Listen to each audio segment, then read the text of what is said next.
You're not going to get all of the knowledge that you need to write a screenplay from one person. There are different schools of thought. There are different teachers out there, many great teachers out there. And the thing that I can't emphasize enough is that everybody's path to making their first film is uniquely different. There's no secret, there's no one key thing that you can do that's going to guarantee that your film is going to get made, okay? Or that you're going to be able to write a screenplay that's going to be the talk of the town. But if you learn the fundamentals, okay, and if you know what the core fundamentals are, and you practice them, and you practice them, and you practice them, and you work at them, you can do this. That's the good news, okay? I like to tell anybody, if I can do this, anybody can do it, okay? So it's a very long road. It is, and it has been referred to as the most difficult piece of writing that you will ever do in your life, the most difficult form of writing that exists, and there's a couple of different reasons for that. Now, when we come through school, from kindergarten right on up, we're taught to read and write in a certain way.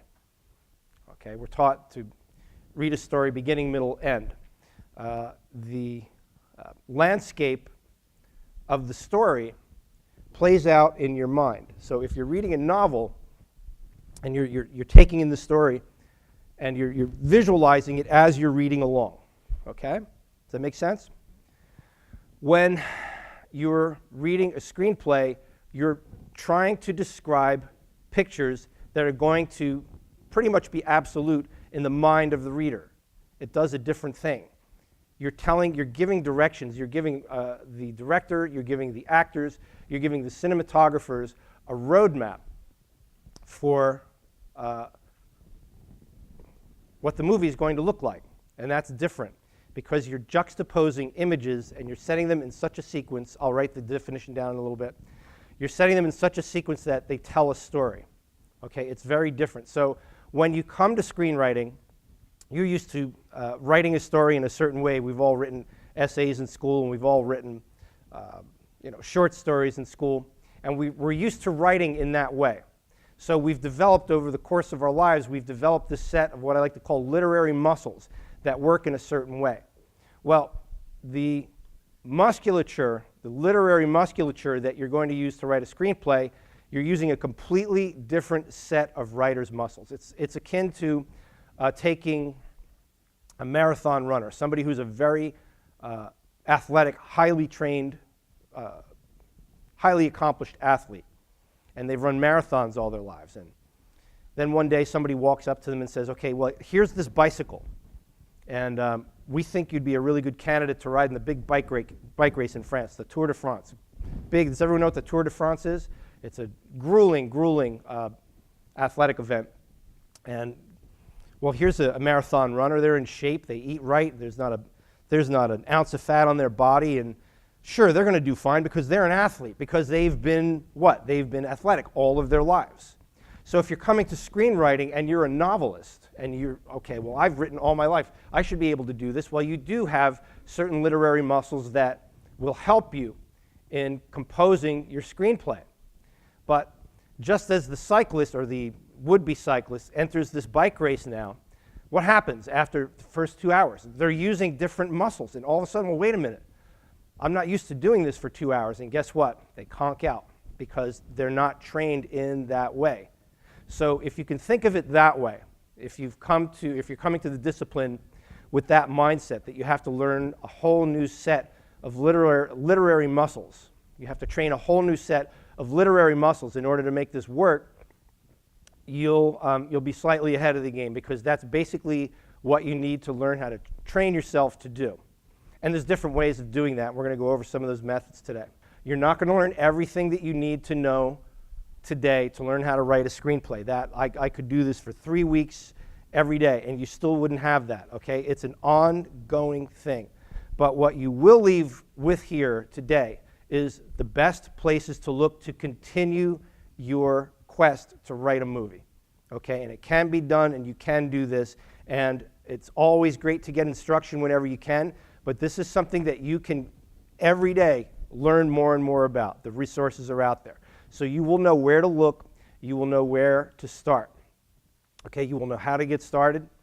So I don't want you to lose hope there. You're going to get a lot of information, and I think a lot of what you're going to learn today is going to help you very much to think about it in a rational way and in a doable way so that you're not overwhelmed, okay? And there is, look, everyone has a different method of writing their screenplay, and there are some teachers out there that tell you, well, you must do this and this must happen and you must use index cards, and that's all nonsense. There's different ways of doing it, but you will find your own way, and your path to writing is going to look different than your path to writing, which is going to look different than yours, and no two paths to this are ever the same. Everybody does this differently, okay? But again, there's principles that you have to know. So we're going to look at a few clips today.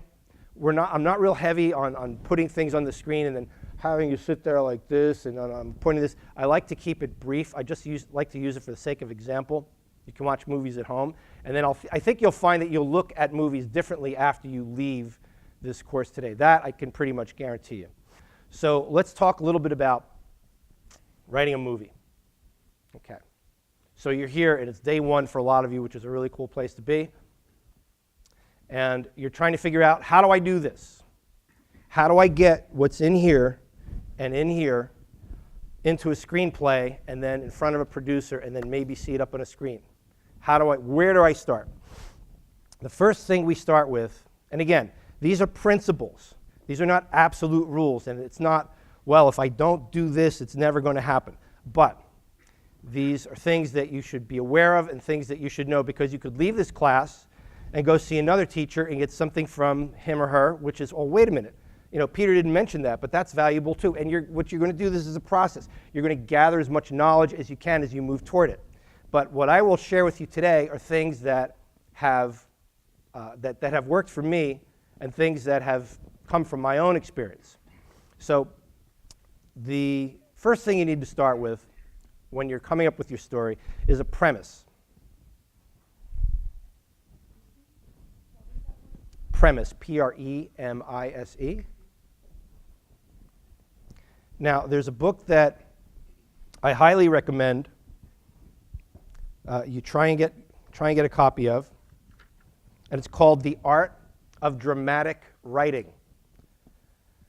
The Art of Dramatic Writing. And it's by Lajos Egri. Let me see if we can get this going here.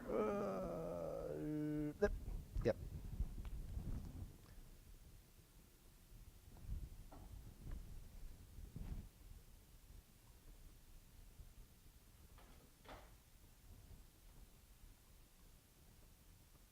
The Art of Dramatic Writing.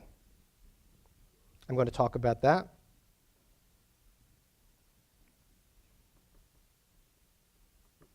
Now, the reason this is important is that everything in screenplay structure, cinematic structure, classic cinematic structure, there are different kinds of cinematic structure. Classic cinematic structure is 3 acts. You have beginning, middle, end. We're talking about classic structure. Okay? There are variations on that. If you look at a Quentin Tarantino movie, or if you look at a Martin Scorsese movie, and sometimes a Spike Lee movie, what they will do is they will break from that and they will work in 5 sequences. But that's a much more advanced discussion that we're going to try and bite off today. But this is the core. This is where you start. So you must have a premise. Let's talk a little bit about that. So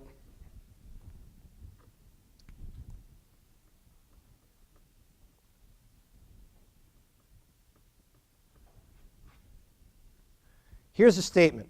Hope defeats fear. That is a premise. Courage defeats failure. That is the premise of Rocky. The film Rocky, that is the premise. So let's examine that a little bit. Has everyone here seen Rocky? I beg your pardon? Courage defeats failure. Okay, so let's start with that. But let's examine why you need premise.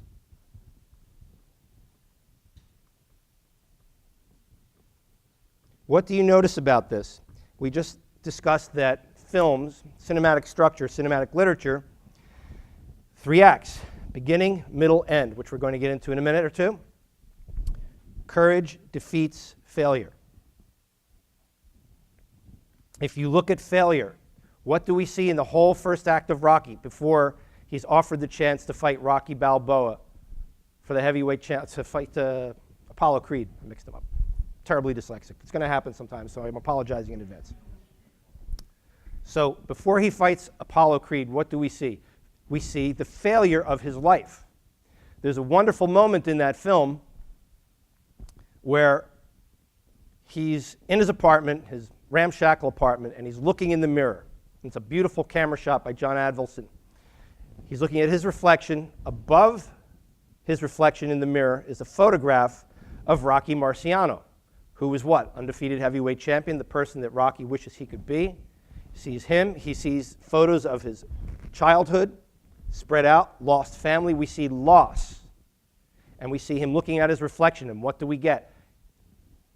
He's a failure, and he knows he's a failure, and he doesn't know where to go or what to do with it. But again, it is a juxtaposed image, and without any dialogue whatsoever, it does what? It tells you the story. But back to the principle of premise here. We see all of that in the first act of Rocky. He's offered the chance to fight Apollo Creed.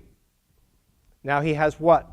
He has to get courage. He has to develop his courage to do what? Defeat the failure of his life.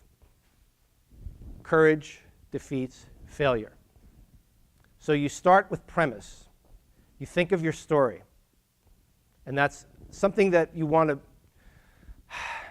It's not something that you are going to sit down, well, I'm going to write all this out and I'm going to figure it out, because guess what? The answer doesn't always come from writing. It's not something where you could say, okay, well, I get off my job and for these 2 hours, I'm going to sit down, I'm going to do nothing but write, and then I'm going to put that away and I'm going to watch Monday Night Football, because it's my 2-hour writing schedule, and that's the 2 hours where I just have to think about this. You have to keep your characters and you have to keep your story close to you. So in my house, this is a Moleskine notebook. Has anybody ever seen one of these? They're very nice. They cost about $10 a piece. They're kind of high-end. I kind of like them. They're nifty. They have a little envelope in the back for notes. And look, if there's one, I'm originally from New Jersey. One thing we have in New Jersey are long lines to get through a toll booth. You could be waiting in line and you get a thought. You scribble it down. You make sure you get it down. You keep it close to you. You could be waiting in line at the supermarket. It's something that you carry around with you. You could be riding on a bus or a train or in the back of a car. But you keep it with you. And you keep the ideas, because you're basically receiving these ideas and then you're transmitting them into your story. So it's not something where, okay, well, this is my schedule and I'm going to do it this way. If you have a schedule, I'm not saying that's a bad thing. Always do that if you can, but it's not just about that little stretch of time where you have to sit down and write. You have to keep your characters and keep your story close to you. Having said this, talking about premise some more. The MOL, I'll write it down for you, sure.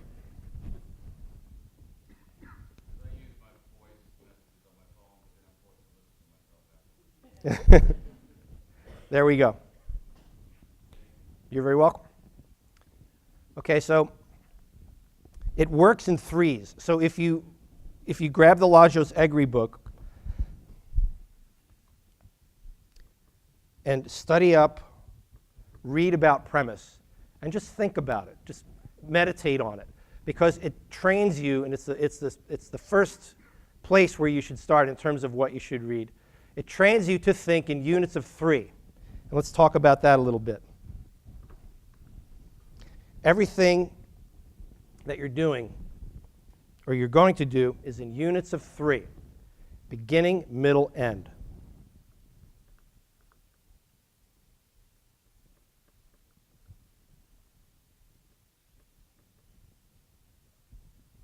Beginning, middle, end. So you've got this big unit of drama called a screenplay.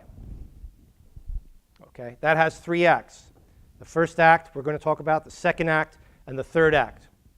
Your first act, if we're looking at a 120-page screenplay, is roughly 30 pages. Okay. Your second act is 60 pages, roughly. Your third act is 30 pages, beginning, middle, end.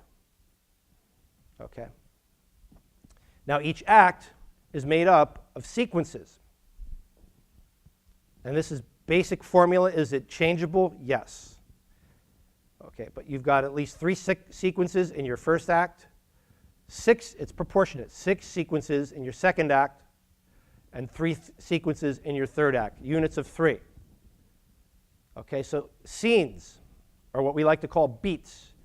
They each have 3 elements to them: the beginning, the middle, and the end. So everything is in units of 3. So let's talk about acts a little bit. Yes?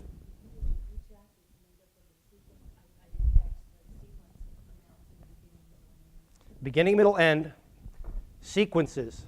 Each act, there's 3 acts, 30 pages, 60 pages, and then 30 pages. The first act has, at least structurally, should have 3 sequences in it. Second act, 6 sequences. Third act, 3 sequences. Okay, so everything is in 3s. It's okay.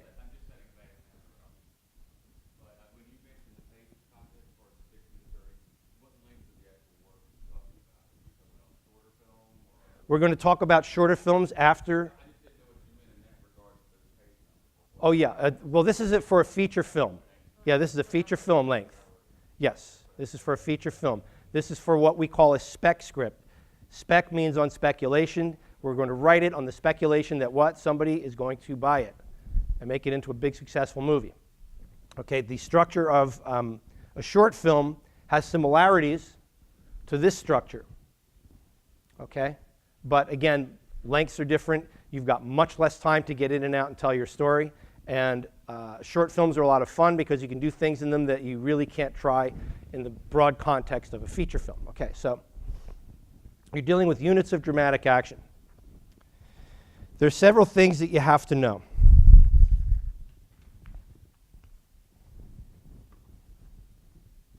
You must know your ending, or the solution. The solution to what? Your central conflict. What is the central conflict?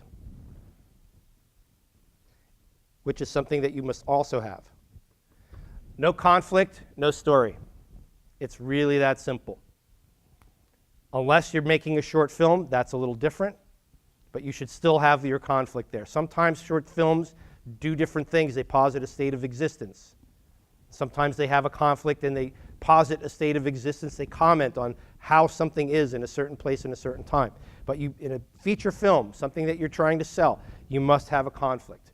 You must know the ending, the solution to that conflict. You must know your characters. You must know what they want.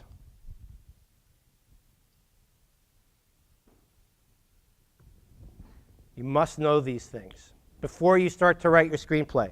A little caveat, I don't want to forget to mention it. The screenplay is the last of a large set of documents that you're going to write when you're writing your movie. You're going to write a whole bunch of other documents before you sit down to write your screenplay. If you're writing your story as you're writing your screenplay, stop. Put the brakes on and stop. There's probably only 6 people walking the planet who can do that. Quentin Tarantino, Ron Bass, Shane Black, a few others. It's a very, very, very elite group. And you have to do a whole lot of writing before you start to write your screenplay. Don't write your story as you're writing a screenplay. And we're going to get into what other documents you need to write. But first, let's talk a little bit about some principles, about structure, cinematic structure, and then let's talk about how you can get this going. So there's another book that you should get, and it's this. You can see that's very weathered and worn. It's on the desk of every development executive in Hollywood. It's like the Bible out there.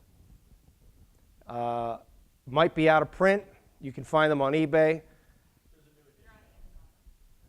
There's a new edition now. There you go. He just wrote a new one. I know that he's been Physically, he's not well right now, but that's good to know. I didn't know that. But that's my beat-up copy, and it's been with me for years. Writer's Journey, mythic structure for writers, Christopher Vogler. It's based on the work of, how many people here have heard of a wonderful philosopher? His name is Joseph Campbell. He wrote a book called The Hero with a Thousand Faces. So the reason that movies are so relatable and that we're so drawn to them is not a happenstance accident. When films were basically invented 100 or so years ago, the structure of it, once the real storytelling began, was based on a lot of this. Greek philosophy, ancient Roman philosophy. And we're drawn to storytelling because of that. So as future storytellers, in order to have these fundamentals down, it's really worth investigating this book, because it will give you what we call the hero's journey, which we're going to talk about a little bit.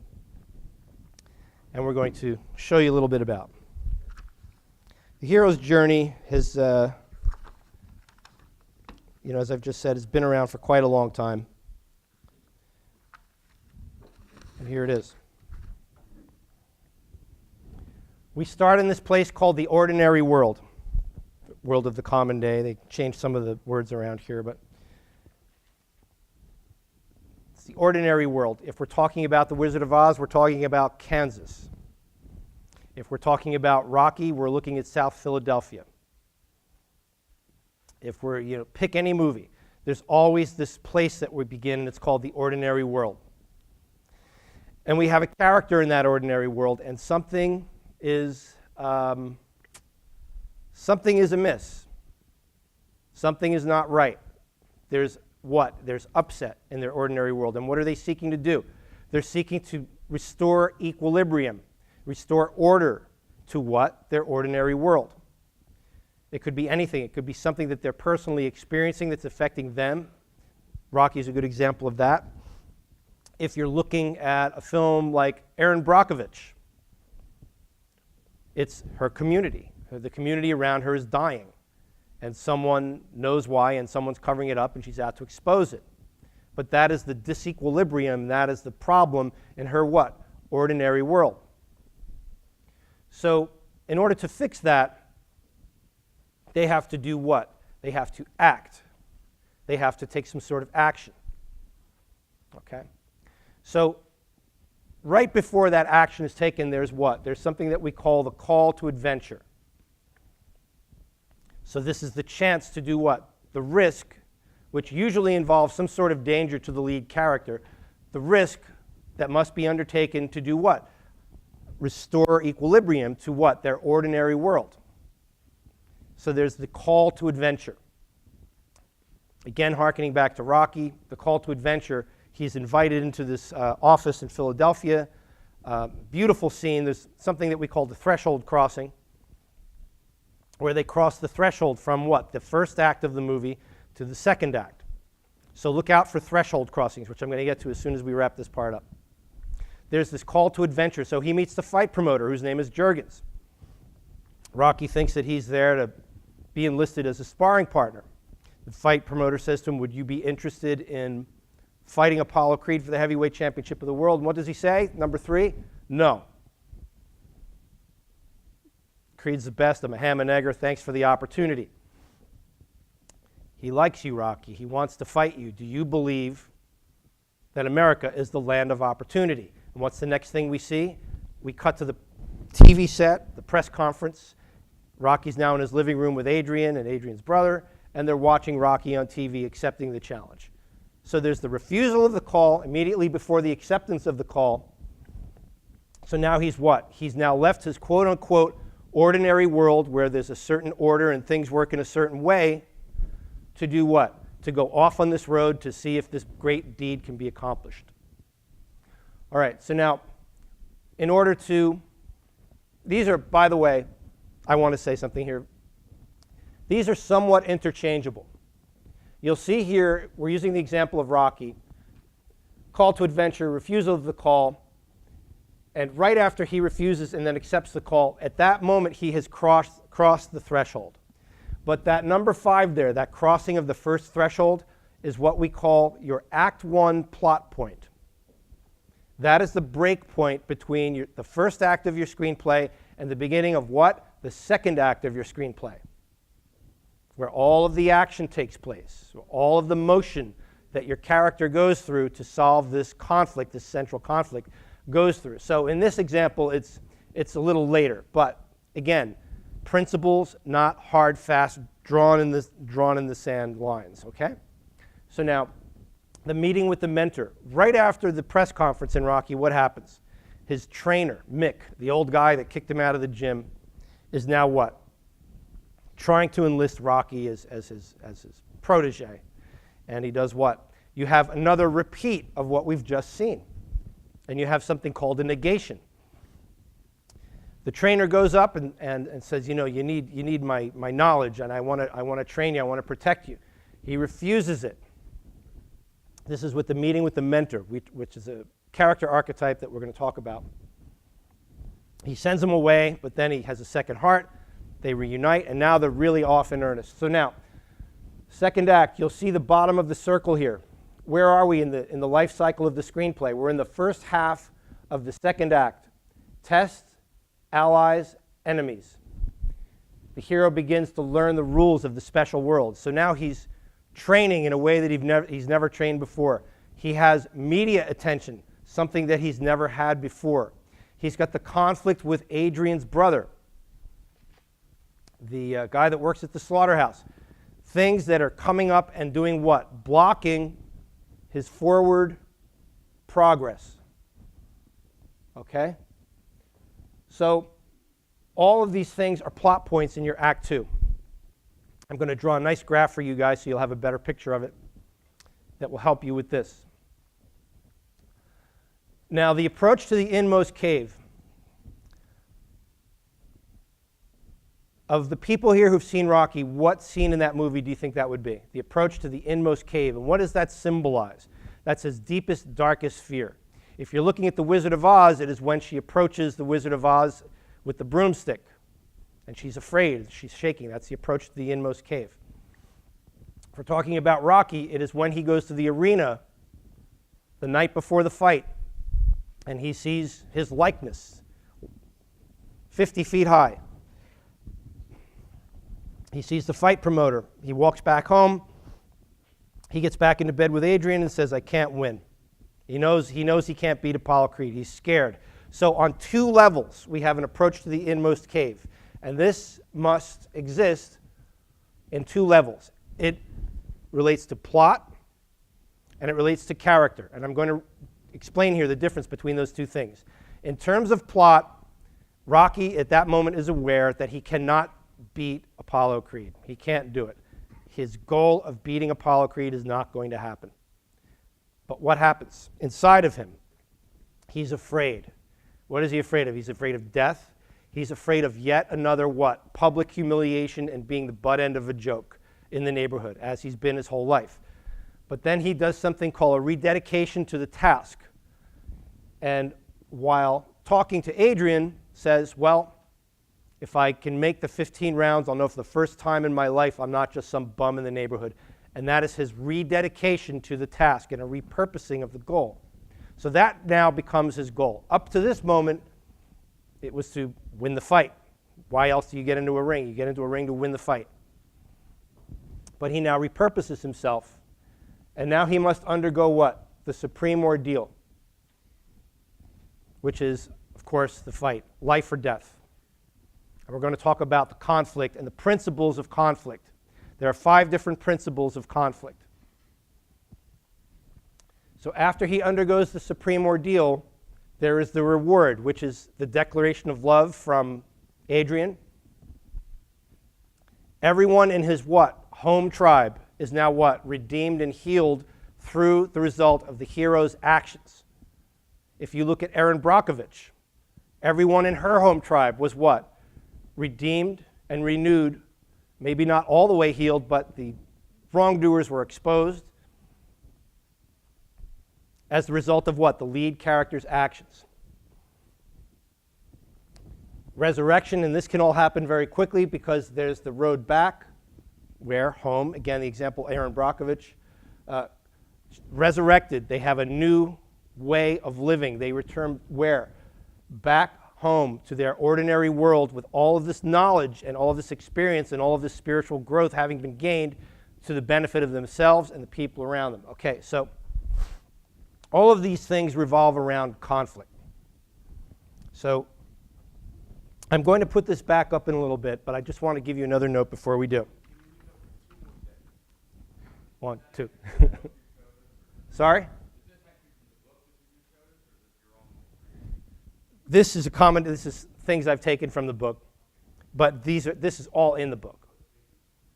This is all in the book. So now, I'll put that right back. So now, you've got one absolute requirement, and this is kind of an exception from what I stated earlier. This is something that you must have to write any movie. You must have conflict.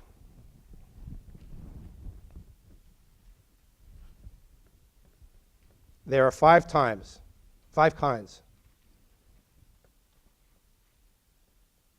Problem of conscience. It's not fair. Man against the mountain.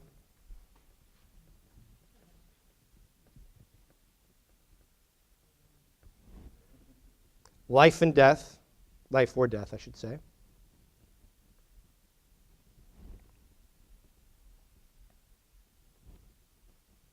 Stand and deliver. These are the 5 principles of cinematic conflict. Find any character-driven movie you can name. Any character-driven movie you can name, they've got one of these 5 conflicts in them. Can you have more than one? Yes. The greater movies, the more popular movies, and the more well-known movies tend to have more than one of these 5 conflicts. Some of them have all 5. If you look at The Wizard of Oz, problem of conscience, she doesn't want to leave them in the end, does she? It's not fair. How did I get to Oz? Why am I here? Man against the mountain, how am I going to get back to Oz, to Kansas? I have no idea, thinks Dorothy.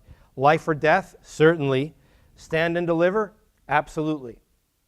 She has to stand up for herself. But that's just one example in a huge universe of examples. But these are the 5 principles of cinematic conflict. And you should burn them in your brain. Now, before you sit to start and write your movie, think about them. And think about what they really mean, because they have to exist on more than one level.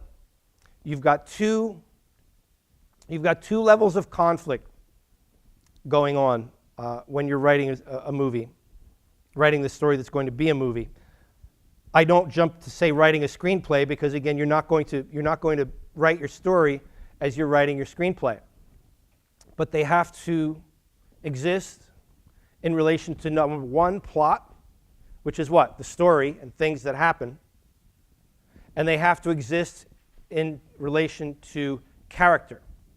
What's happening inside the person who's going through all this stuff. Okay? So you've really got 2 stories going on. You've got the emotional life of the lead character, your protagonist, as we like to call it, and what's happening in the plot and the things that they're going through. So it exists on 2 levels. How does what's happening inside of the character affect what's happening to the plot, and vice versa? What is happening around them that is affecting them personally? Okay? So these are important things to know. And I think that they'll really serve you well if you meditate on them, think about them, think about your characters, and give yourself lots of room. Never force it. Don't sit down and say, oh, I have to do this in 30 days. Recipe for disaster. I'll tell you a story about that in a little bit. But don't force it. You want to consume these principles. You want to consume these bits of knowledge here regarding structure, regarding story, and you want to think about them. And then you want to think about how they relate to your story, and don't try to force the pieces in, because you'll wind up with something that turns out as what we call stilted. It looks like it was just erected there because we had to fill page space. And when you're reading coverage, coverage is something that a reader at a studio produces. It's a document, it's a report, anywhere from 1 to 5 pages. And it tells the producer, it tells the executive what you've just read, why it works and why it doesn't work. Most of the coverage that you're going to write, frankly, about 90% of it is bad. It's painful, yes. That's okay as long as the story works. As long as it plays out in the mind of the audience as they leave the theater and that posits a state of existence is like what we like to say. That's okay. My second question is, should I be asking questions right now? Say it. Should I be asking questions right now? It's, question here and there is fine. It's all right. I don't mind that. That's fine. And it helps the discussion, so that's okay. As long as it doesn't turn into a press conference. But especially nowadays. But that's okay. That's okay. I promise before we leave today, I'll take everybody's questions, if that works for you. Okay, so now we've got these 5 principles. So now, what must a character do also in order for the film to work? And we talk about things in units of 3, and we talk about premise. Character has to undergo a change. So Rocky moves from, in very basic terms, he moves from a loser to a winner. He's a loser when we first start the movie. He ends the movie. He's gone through all these changes. Look at this. He's had to climb this mountain. All of these plot points in here, and this is his journey. This is what we call his hero's journey, which we're going to get back to in a second. Okay, but if you look at the symbol here, sigma for change, he moves from something to something. If you're looking at Dorothy, she ends the movie, ends the story with a greater appreciation for the things that she does have and not the things that she perceives might be missing or that she doesn't have. Okay, but that character, that lead character especially, must undergo change. They must be changed. They must be a different person at the end of the movie, or I should say they must experience growth as opposed to what they present to you in the beginning of the movie. Okay, they have to undergo change, because if your character doesn't change when we write the coverage report and they ask us in the description of the characters, we tell them that they are flatline. No change. Okay, boring stuff. Dialogue-driven stuff tends to be not moved along in the development process. You want to tell your story with what? With pictures. We're going to show you how to do that in a second. You want to juxtapose images in such a way that they do what? That they tell a story. Let's talk a little bit about that. So when we started, we spoke about how you're using a different set of literary muscles. And I'm going to draw some boxes for you. Not very geometrically correct boxes, but boxes nonetheless.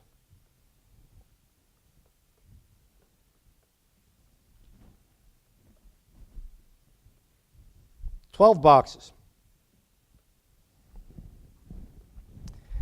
In this first box, we have a simple image of what?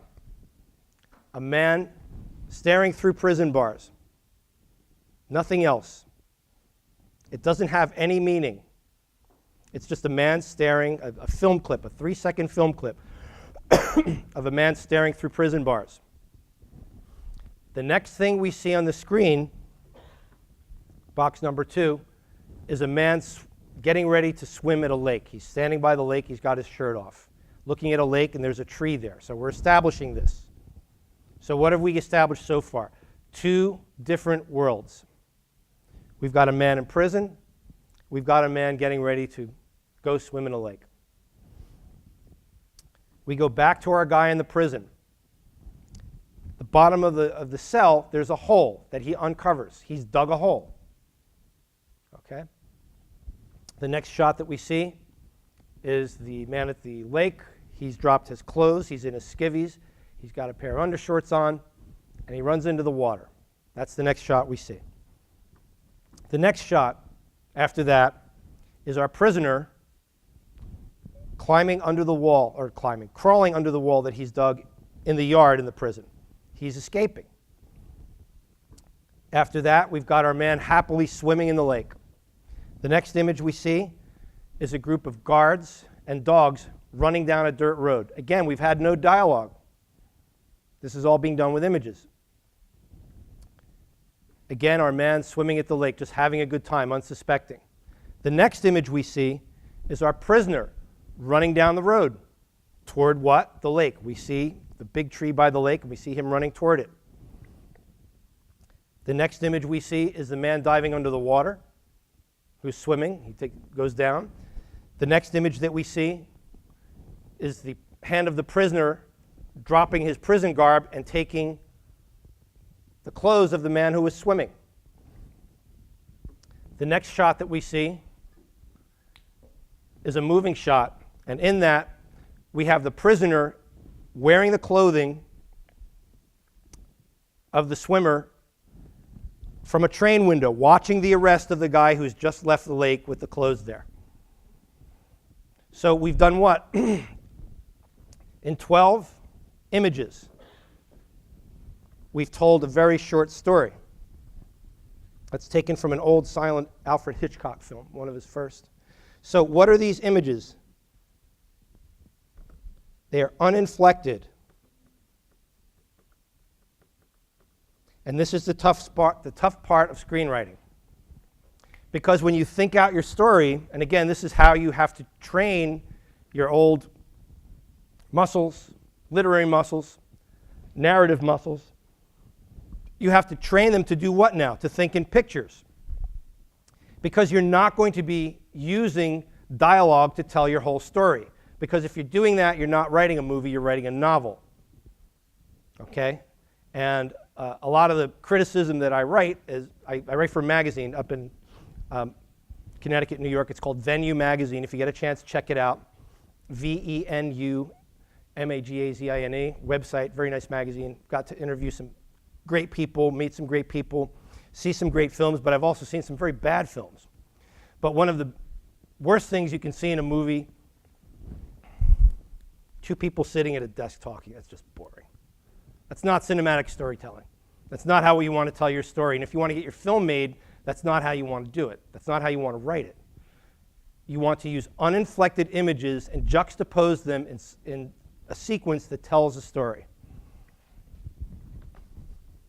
So that gets us to the definition of screenplay, which I'm going to write down for you right now. A screenplay. It's a description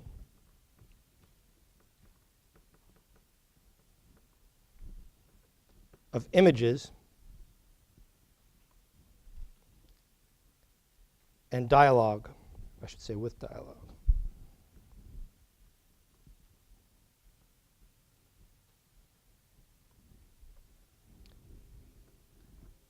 Juxtaposed. There's the key word. In a sequence which tells a story.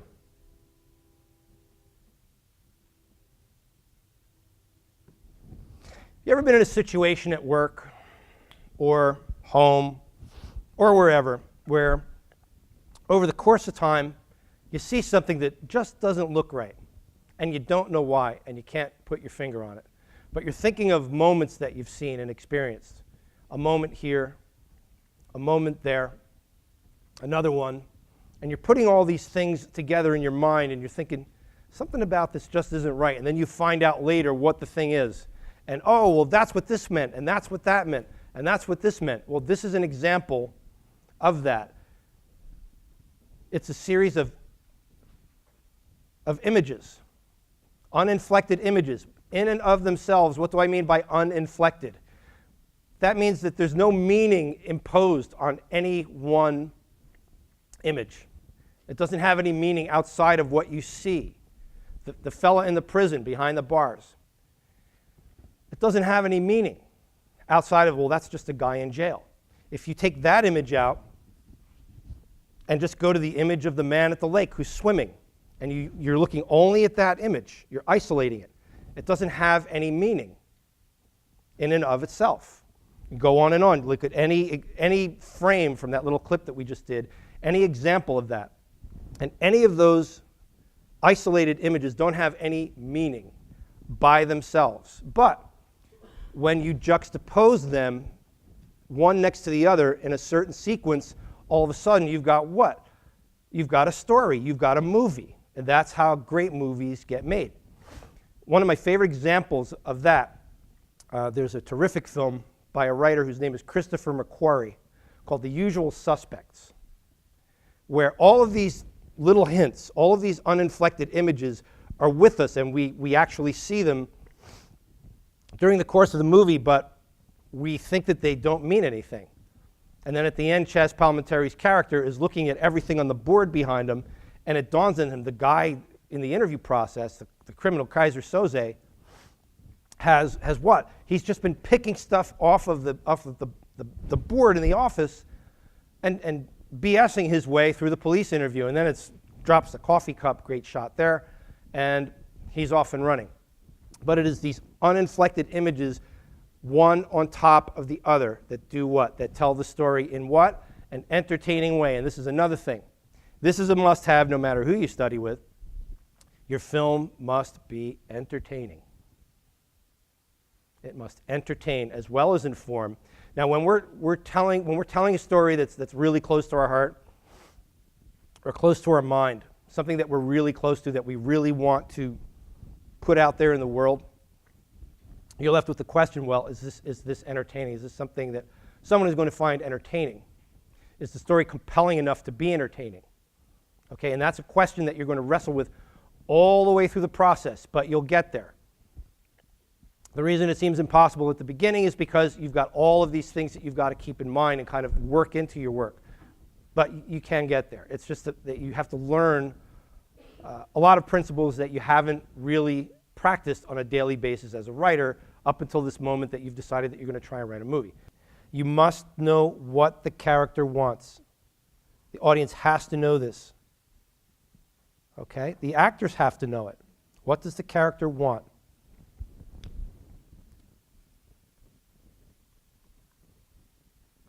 What are the consequences of failure?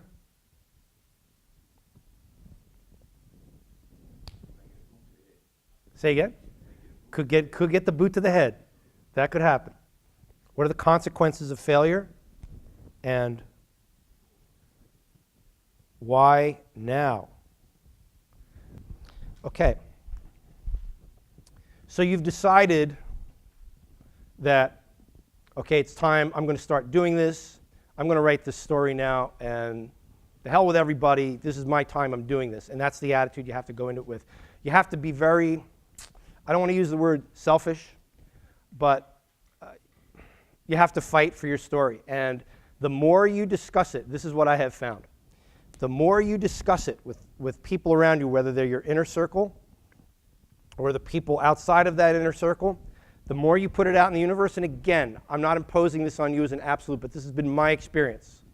The more you put it out there before it's, done, it will become diluted. Because what happens is that you're coming into contact with other people's opinion, and then they plant thoughts in your head about, well, I think you should do this with this character, and maybe try this with that character, and you talk about it to 3 or 4 different people, and or more, and all of a sudden you're writing something that it's not yours anymore. It's not 100% uniquely and genuinely yours anymore. So the rule of thumb that I keep is quiet is best. And when I finally got to that place in my own writing, I started to make some things happen.